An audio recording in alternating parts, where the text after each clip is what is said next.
Men going their own way is having a devastating effect. As you guys already know, men going their own way is essentially banned in a number of places. It's banned on this platform. It is banned on TikTok, for example. This is a video I did for you guys showing you if you type in men going their own way, you find nothing. If you type in MGTOW, you find nothing. And it's like, that's me searching on there. If you type in feminism, you'll find videos related to feminism.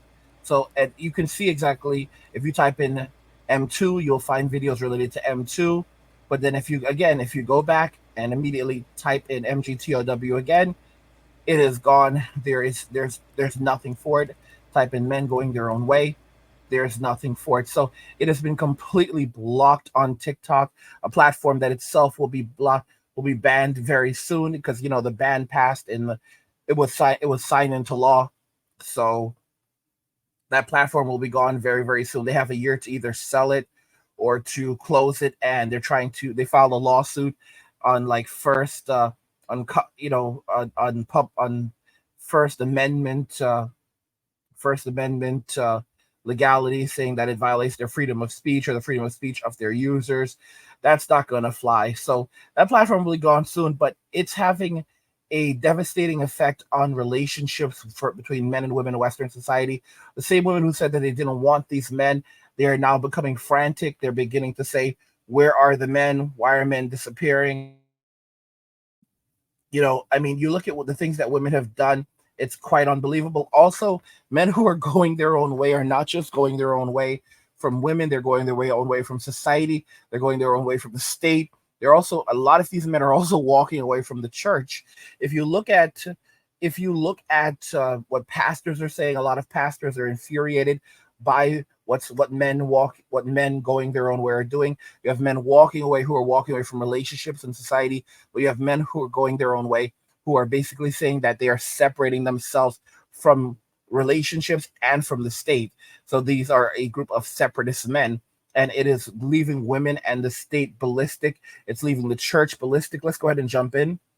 Young guys are doing with their time and energy. Porn, social media, video games, the beast, the false prophet, and the antichrist. That's what they're doing. Single guys in your 20s, here's what we know. 68% of guys in their 20s today are not dating a woman, not intending to date a woman, have no actual interest in a relationship with a female, and are making no movement toward marriage whatsoever. In the last few years, a lot of young men just moved home with their mother. They have no intention of ever moving out until they can find a girlfriend in her 20s or 30s with a good job and low expectations. And then their hope is to move into her house and have her pick up where mom left off. And what these are generational curses and bad patterns that are destroying young men. And today, young men are an endangered species. And everything in our culture is to absolutely remove their masculinity and to ruin their legacy. Ruin their legacy of servitude, of giving more than you receive, of being a servant to the state, to the church, and to your spouse and women in society. Basically, spending a lifetime as an indentured servant, asking for nothing and receiving nothing other than resentment and despair. This is the reason why it's so effective. And guys, I've shown you this comment I received from a woman on the channel. The sisterhood is going ballistic. For example, when we talked about society is trying to ban men going their own way, the sisterhood popped up on the channel, Peanut Boxes, and she goes, society is also coming for us women over 30 who have opted out of motherhood and marriage. Society is upset. We don't want to birth future taxpayers and humans bound to indentured servitude. Really? Bound to indentured servitude, but then listen to what she says. There's no reason for men and women to not like one another. We are brothers and sisters. We need to stand up for each other as humans and fight for collective freedom. Life and society is set up for us all to fail and never truly get ahead. I love you, my brothers. I love you, my sisters. Let's be friends and help each other out. physical intimacy has become a distraction. Notice how she tosses that on there in the end. In other words, men need to come back to society, come back and serve the community, serve women, and help women to survive. So basically, what exactly are women doing to help men? Absolutely nothing. But men need to come back and serve society and help women because we are brothers and sisters, and we should not concern ourselves with physical intimacy and being physically intimate with one another, or getting married or having children or forming relationships. So we're not forming relationships. We're not being physically intimate. What exactly are we doing with one another? We are brothers and sisters. And I'm not going out of my way to help some random man on the street. Why would I be going out of my way to help a random lady on the street? It's just being very honest. We treat everyone equal. So if I'm not going out there to help men, why would I be going out there to help women? Right? And you can clearly see there's a lot of hypocrisy because they make it sound like they are virtuous by not having children, as though they're fighting the good fight. I did tell you that women would say feminism got us everything that we wanted. Now let's fight it together. And while the label feminism might go away, the legacy would live on. When I responded to her comment, however, I said to her, so this is a space where everyone can talk. Women are free to talk here. With that said, we keep it real. You opted out of the family unit. You're in your 30s. You opted out of marriage. You opted out of motherhood, and you believe that physical intimacy and possibly even the desire for physical intimacy is a distraction. However, you want men and women to come together and fight for one another. So I basically acknowledged every single point that she made, every single one of them. And then I said, people give value to receive value. Feminism got women everything that they wanted. If women don't marry or have children, then they lose access to the family unit outside of their immediate family. Hence, if they want access to resources and security that they cannot provide for themselves, or a provider and a protector, they must look to the state for those things. No man wants to provide for and protect someone or something that doesn't give him any value in return. Even simps have ulterior motives. Although in the case of normal non-simp men wanting a return of value for being providers and protectors, I don't see that as an ulterior motive. I see that as being a person of value that is not allowing others to take advantage of him.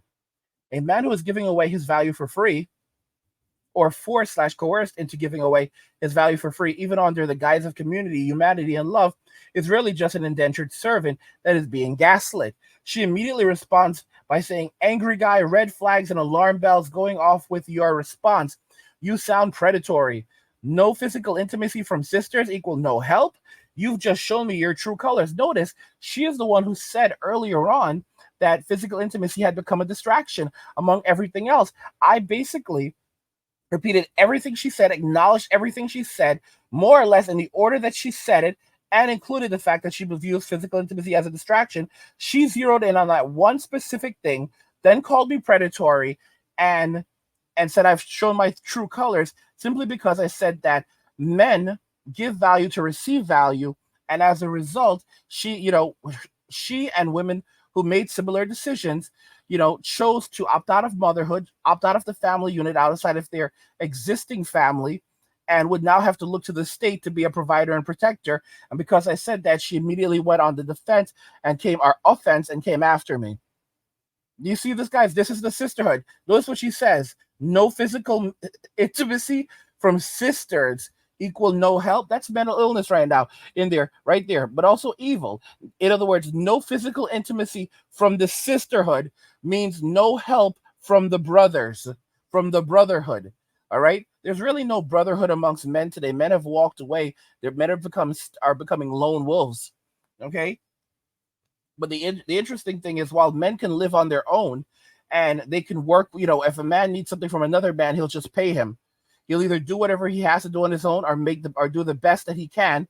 And if he has the means, he'll pay another man to do the things that he can't do. Women, on the other hand, they don't have the skill set typically.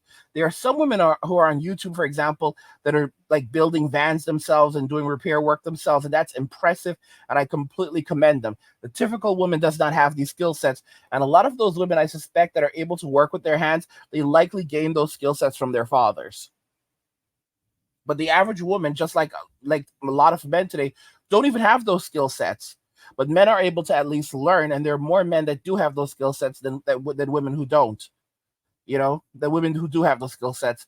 And as a result, women are basically looking to men now to supplement their living and improve their survivability as inflation goes sky high. A lot of these women are unmarried. A lot of these women have no children. The state is not giving them enough to survive because their value, the value that they receive from the state, is directly tied to their ability to extract wealth and resources from men. So come 2030, there will be 45% of all single women between the ages of 25 and 44 will be childless and single. That is going to put a large burden on the state, but that's going to be a lot of single women who are not providing any value to the state. They will be childless and single. So there'll be a lot of women who have children also, who are also single, but 45% of women between 25 and 44 will be childless and single. Now when you consider that, this group of women will be women who are providing no direct value to the state, because a woman's ability to provide value to the state is by helping to extract wealth and resources from men and reallocate those resources to the state. They are thereby rewarded for doing so, and they do that through the family court system, through divorce court, through criminal court, through civil court, and they're rewarded for doing this. But if they stay childless, if they remain single, then they're not able to get into a relationship with a man, then the state is not going to reward them. In other words, they're up a creek without a paddle.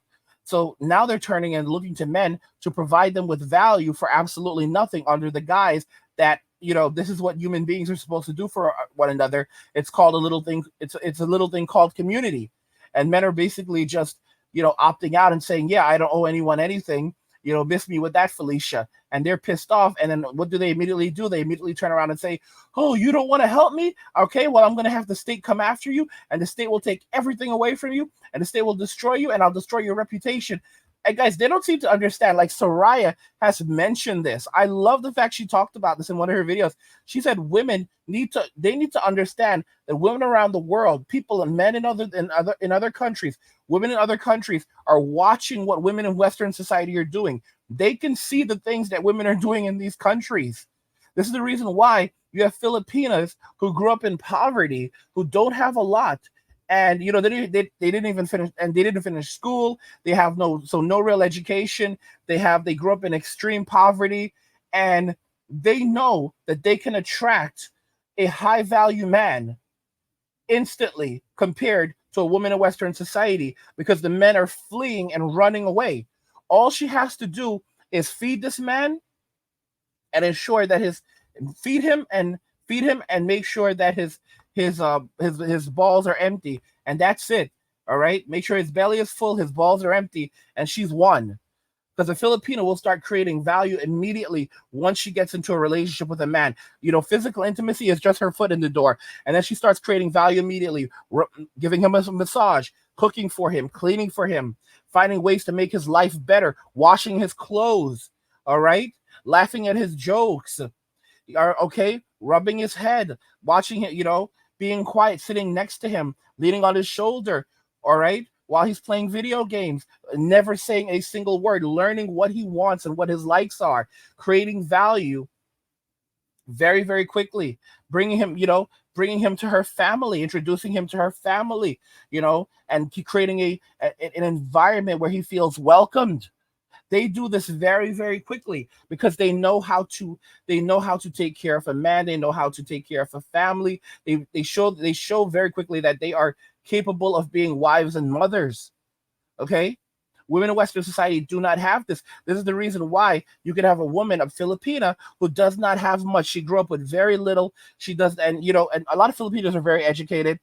But I'm just pointing this out, that even the women in other countries, that they would struggle to find men, men in their own countries, they can pull an American man. They can pull an English man very quickly. And it's not that these are low value men. These men are attractive all around the world, but they're well aware that the way that women in Western society are carrying themselves have made them so unattractive to men that men are running away.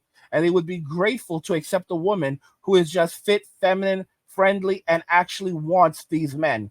Not just needs these men to survive, but actually wants these men and does not resent them for being men, does not resent that they need them. Because I told you guys, don't simply go where you are needed and endure like idiots in my comments have said. Because as soon as they don't need you, they will get rid of you. Just because they need you doesn't mean they want you. Women in Western society, they say they didn't need us. Now they need us, but they don't actually want us. And the moment that a crisis passes and they no longer need you, they will do that. They will get rid of you very, very quickly. And it's not going to be nice. All right. It's not going to feel good. By the way, guys, don't forget, if you're enjoying the content and you love what I'm offering, you want to hear more about my thoughts and ideas, consider checking out and subscribing to my newsletter. I release it every week, so you'll get my personal thoughts and insights. You can click the link in the description of this video to subscribe to my newsletter. And also, guys, I finally done it. You know, we set up a locals for you guys. You can head over to angrygalaxy.com to join the Angry Guy community. There's a link to the description of the video. I've got guides on there that I've created for you that are going to help you in business. They're going to help you with travel.